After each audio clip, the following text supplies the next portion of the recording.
Good evening, good afternoon, everyone. Brian Dulay, director here at MBRT. Thank you for being here. You know, we were planning this event over the last couple of weeks, and it occurred to us, some of you have been to these for 10 or 15 years, some of our board members. We tracked the weather of this event for 10 plus years. I already see nods. It was raining and gray 10 straight years. It looks like Napa Valley out there. Did you see today?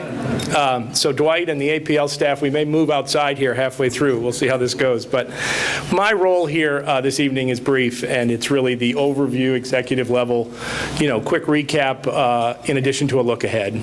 It certainly starts with a thank you to so many folks here. I'll do this briefly. But as I go through the slides, know that the first thing that we try to do in our state as an organization, as a nonprofit, is we offer an opportunity for students to explore and for businesses to explore in the state in the same way. So I'm going to start with introductions of our students. What we've done different this year is on your tables, as you enjoy your dinners, there is an annual report. We typically had sent that out at the end of the fiscal year. So we put that kind of aligned with the state at the end of the state fiscal year and the school year. And that allows us to be much more brief up here as an overview. So I'll try to do that with folks in mind, people in mind today, rather than a lot of the metrics. I introduced to you students first. There are 5. The number of students we reach in this state is 25,000. I think for a small nonprofit is quite impressive. We travel the state. It's not a small state, right? If you'd like to check Nona's odometer, the travel from Oakland to Crisfield is distant and far, as many of our educators know. So we cover a lot of ground. There are 2,500 of those 25,000 students who get more regular, ongoing, individual service through a large grant through the state called Next Generation Scholars. If you got here during the networking, you saw that. So the 5 students I'm introducing you to are representative of those 2,500. And they are terrific young folks. I wanted to do this just briefly with a sentence or two about each. And we'll start to my left, I believe. Abby Spangler is here. If you would stand for us, Abby. We'll hold applause for all 5. Abby is from Allegheny County. She represents Western Maryland for us, and she has expressed an interest in veterinary science, among other career fields. You've done a great job this year, Abby. We appreciate you being with us. Stay standing. I've got to my right, Heaven Rodriguez is here. Heaven, if you would stand as well. So Heaven is representing, Chris has the assignment to click for me. Thank you. Heaven's the second photo. Heaven's from Wicomico County, and you need to understand that Heaven expressed to us in joining our student ambassadors that she was shy. And so I believed her until she successfully completed an interview with our board member, which still makes me a little nervous to do. We appreciate you doing that project. That was published in your local media, so you did a great job. And we thank Dr. Curtinitis for participating as well. That was very helpful. Third student that I want to recognize is Rip Cornish is with us. Rip, if you would stand, our youngest student ambassador. You won't know that when you hear his accomplishment. He was recognized during the school year for speaking at Howard University. The topic he chose to speak about was participatory democracy, the importance of elections and using our vote. Mindful to me this week, perhaps to some of the rest of you, I guess Thursday this week, our country commemorates D-Day. I see a direct connection here in terms of, I imagine veterans all over our country would recognize and appreciate that an 8th grader has chosen to talk about the importance of democracy and voting. So Rip, job well done. We appreciate you standing with us as well. 2 more students. Ronald Parker is here. He is representing Kent County, if you would, yes. Ronald has expressed, now wait for this, he has skills and interest in wireless technology and psychology. I have a feeling he's going to be employed by the time this event is concluded tonight. Business cards to that table if you're ready. He's done a great job this year. We appreciate you being with us as well. And our 5th student, not last but not least, Sincere Turner, is to my left. Sincere gets no introduction from me because she happens to be our featured speaker after the dinner. So if I say anything, I'm going to steal her thunder, right?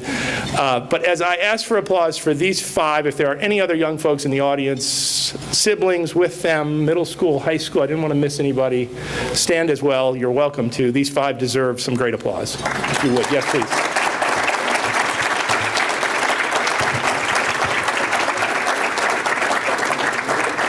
Thank you all very much. The group of folks that are supportive of them, as you might imagine, involve 5 adults. I'm going to do this much more briefly. You met these folks last year, most of them, so just a group stand up, if you would. First names, no particular order. Carrie, Morgan is here, Andra, Eric, and Tashi, if you would stand.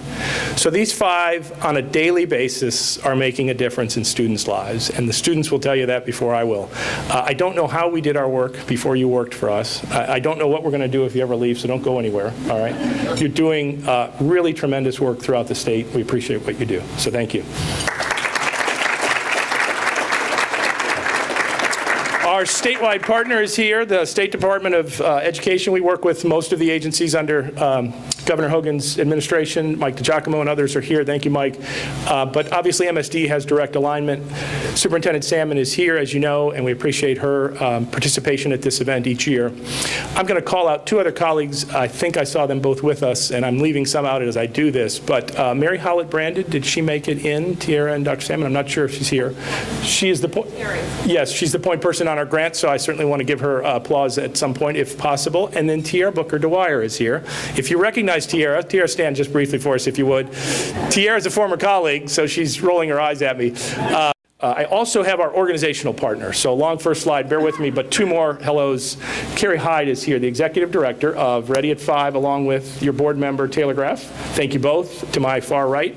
I think you know that the partner organization under our 501c3 involves this focus on the early childhood space. Chancellor Kerwin was at this podium at this event, I think a year and a day ago, and Britt talked at length about the importance of this work, the funding that's ahead in the next 10 years, we hope. It's essential work. Any of our employers will tell you that, so I appreciate what you both do and what your organization does. You put all this together and you have MBRT in the middle. Gives me an opportunity here to recognize just an amazing staff. If you run an organization or if you're in a leadership position, you know this model well. You hire well, you surround yourself with people who are smarter than yourself, you delegate increasing levels of responsibility to them, you try to get out of their way as best you can, but you hold them and you ask that they hold themselves accountable to serving those that we are in these roles to do, which are the 5 students and their representative classmates. And I have an organization that does all of those things under the leadership of a pretty incredible board. So I thank you for all of this in terms of our organization as a structure. Second word, I'll be brief on these other slides. I am in the way of dinner, I realize. After you explore the state, what I've learned from our board, and our companies do this globally, is you've got a plan, you've got the people, you have to execute. You have to execute your plan, right? And so I just wanted to give you a snippet in one example to this slide. We have an app this year, and if you're not familiar, this is the opportunity for me to give you a sense of it. As you look over my shoulder, I guess basically over my head, you'll see a 1-minute scroll through. There's no audio to this, but as you listen to this, just try to get a sense. Our 14, our 15-year-olds, I think you know this, they're not on Facebook, right? So they need we've got an app in front of them that provides the real-time resources. I think you can get a sense even from your seats there. Career opportunities, workforce skills, professionals in the field who might be able to visit their classrooms. We think this is a great resource. 1,400 downloads in the first year. Haven't really even put marketing dollars toward this yet. We will be in the next year. Our partners from Red Start Creative are here somewhere. Jen and Aaron, thank you both. We have a lot of ideas for the year ahead. That's award-winning, that top right corner. If you know Mind Grub's work locally, they put a lot of this together for us under Chris's leadership.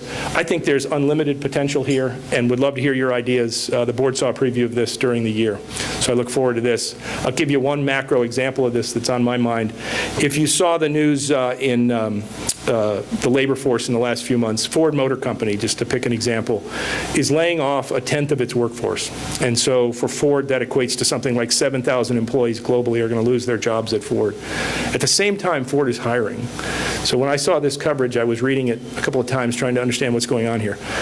Well, as people retire and as they have positions largely in a bureaucratic 100-year-old structure and they reset, they're letting those positions go, but they're hiring software engineers and they're hiring software developers. And the nods in the room are from the employers who are doing the same thing or trying to.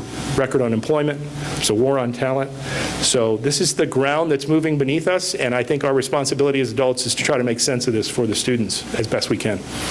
The third thing we try to do, and I'll just touch on this briefly, but if you have your exploring opportunities in place and you've executed your plan, you can help students to elevate to what we're trying to accomplish. And so I go back to my classroom days. What I think the schools do so well is they start at the end. They work from the finish line and they backtrack and back map to figure out how to get there. This is where we want to end. This is where we want to arrive. I see as our responsibility as an organization handing off these types of individuals. You just met 5 of them, I assure you. Handing these off to our community college partners, our higher ed partners, and then in turn handing them off to employers. If you had these candidates walking in the door, you would hire them tomorrow, correct? And that's what we're trying to do. How do we do it? We take our resources here at MBRT.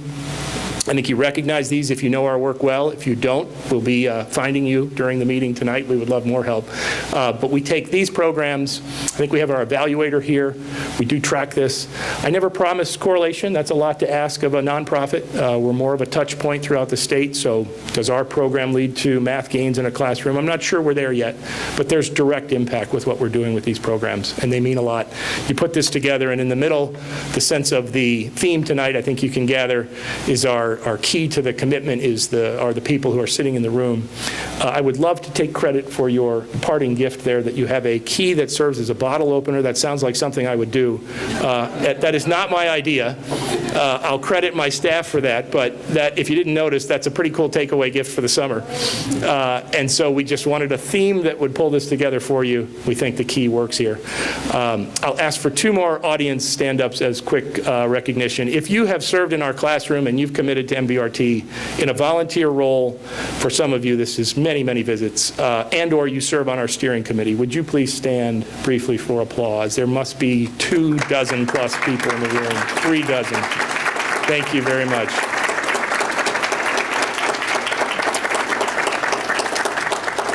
You put this together, the last slide I have for you, I show this every year, we're proud of it. It's kind of the logo slide. I'm sure I miss a few of you each year when we gather this. Board companies across the top, the broader base at the bottom. Largely this is designed to reflect sustained funding of our organization. It's never taken for granted. We appreciate what all of you do and what you offer in your time and resources. This also gives me an opportunity to recognize 3 of them. Battelle and BGE with the leadership positions you just heard about. Regina and Alex were so fortunate. And Northrop Grumman, I'm not sure there's a company in the state of Maryland that's done more for this organization. Our board member, Mark Kaler, is here. I saw Jeannie McGurk and others from the team. Appreciate so much of what the 3 of you do. You go above and beyond. I keep looking for Regina. There she is. Thank you all for what you do. I just want to leave you with a last thought. Nona, encourage the host to start bringing out dinner, or they'll never kick me off the podium here. But a last thought. The Gallup company that does research, you've heard that they do the political analysis around the country. So they had researchers that visited 1,700 schools in the state of Maryland. This took 3 years. They reached 500,000 American students. And the takeaway from this whole study was they were trying to determine how engaged students are in classrooms. And reach out to me on the background of the study. There's a lot of interesting data. The point to leave you with is, in elementary schools, students are engaged on average 80% of the time. In middle schools, they're engaged 60% of the time. And if you can predict where this stair step goes, it's correct. The conclusion of the report was that high school students are engaged 40% of the time.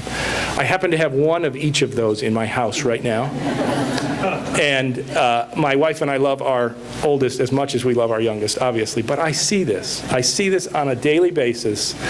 And something that takes place, Nona and I are truly in 24 districts. There are amazing teachers and principals and superintendents who are with us tonight. But in spite of their work, something happens for students. I'm not sure it was a lot different when we were in school. But there's too much going on, and they get too detached. And what inspires me in working with this organization is the inquiry step of when our board members tell us, I wanted to be a pilot. I looked up in the sky as a little kid. I started studying science. We need more of that in high schools. And so I leave you with the thought and the assurance on my part that that's exactly what this organization does. We counter that narrative. We put your expertise. We allow you to go into the schools. And when you hear from the panel and the superintendents later, I think it will be reiterated. You're making an incredible difference in the classrooms to counter those data points.